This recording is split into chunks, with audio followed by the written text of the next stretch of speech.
Merci Khalil. Permettez-moi d'abord de remercier le directeur de Zik FM, mais également avec vous, membres de l'équipe de Zik FM.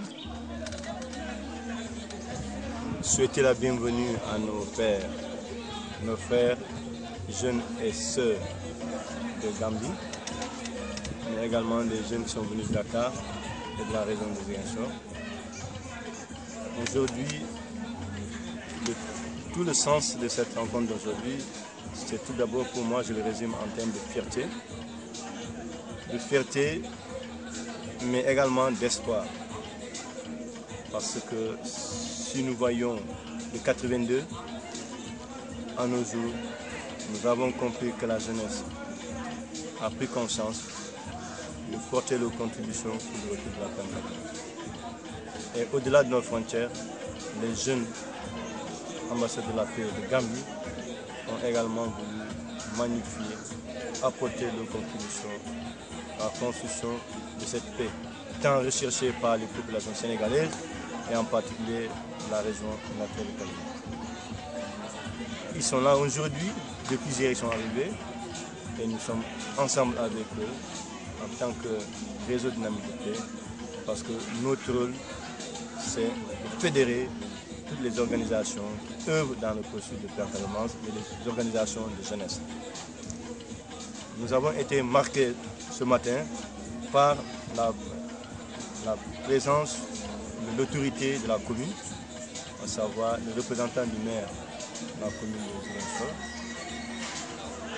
le représentant du proviseur du lycée Elhadji Baldi, qui nous a également légué les locaux. Nous avons également la présence du chef de quartier de Djibo et des imams et d'autres hautes personnalités. Mais également nous avons la présence de la RTS 4 qui est venue aussi participer à la diffusion, à partager ce que les jeunes ambassadeurs sont venus faire à Ziguinchor. Mais également, vous, Zik FM, depuis quelques jours avant l'arrivée, les jeunes ambassadeurs, vous avez tenu à partager cette information avec la communauté. Donc pour nous, c'est un sens d'espoir que la paix va revenir un jour, mais comme nous, Dynamique de paix, on dit ensemble, une paix durable est possible. Donc les jeunes ambassadeurs de Gambie ont compris cela. Et ensemble avec eux, comme bientôt il y aura 75 jeunes scouts de Guinée-Bissau qui viendront ici à Ziguinchor également, partager 10 jours avec les scouts de Casamance pour aussi apporter leur contribution. Donc c'est la fierté de nous jeunesse, c'est la fierté de nous réseaux, car notre option aujourd'hui c'est mobiliser toute la jeunesse régionale à pouvoir travailler pour la recherche de la paix en Casamance, mais également à travailler pour la stabilité dans nos pays. Certes, en Guinée, il n'y a pas de conflit comme le conflit de la Casamance, comme la Gambie, mais il y a le problème d'insécurité, le problème d'instabilité politique. Donc je pense que les jeunes qui sont formés déjà en Gambie, en Guinée-Bissau, vont être des relais et ils vont commencer petit à petit à former d'autres. Et d'ici quelques années, nous aurons une génération de paix, une génération qui ne veut pas être dans un milieu qui est sali par les armes, mais un milieu sain, bon à vivre pour le bien-être de la jeunesse, mais également pour le bien-être des communautés. Au-delà justement de cette activité ici au lycée Omar Lamine Badji, quel est l'appel que vous avez à lancer à l'endroit des autorités pour que la paix enfin puisse être vécue dans cette partie méridionale du pays?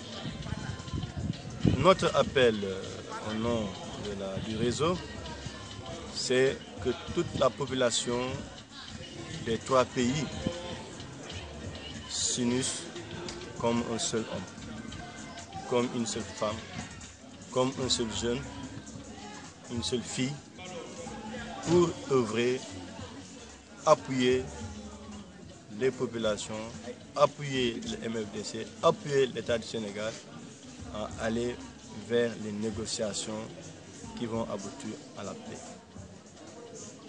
Notre appel, autrement dit, c'est que l'on puisse prendre en compte l'implication de la Gambie, de la Guinée-Bissau et même de la Guinée-Conakry dans la résolution de cette crise.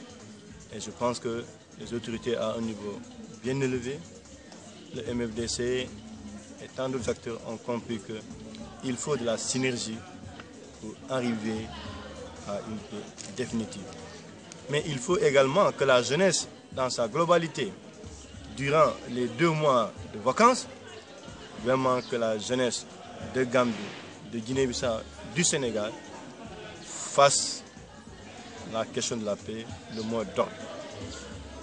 Que pendant les navétanes également au Sénégal, qu'ils pensent que la violence ne règle rien, que la violence n'a pas de vainqueur. Et que quand on démarre une violence, on ne peut pas mesurer le temps qu'on va utiliser pour consolider ou bien régler cette violence-là. Donc autant ne pas commencer. Que l'on puisse se tolérer, que l'on puisse se comprendre, mais également qu'on puisse accepter qu'on est différent. Donc nous sommes, moi je m'encaille, j'accepte que je suis différent du Diola. J'accepte que le Diola a sa coutume, a sa manière de faire. Que moi en tant que musulman, que je puisse comprendre que je suis différent du chrétien et que le chrétien puisse comprendre qu'il est différent de l'autre. Mais également que nous, la société civile, nous puissions comprendre que nous n'avons pas la même idéologie. On est différents, certes, des politiciens et les politiciens ont une différence. Et chacun a une partition, a un rôle à jouer et nous tous, nous devons nous comprendre pour aller vers un seul objectif qui se trouve être la consolidation de la paix.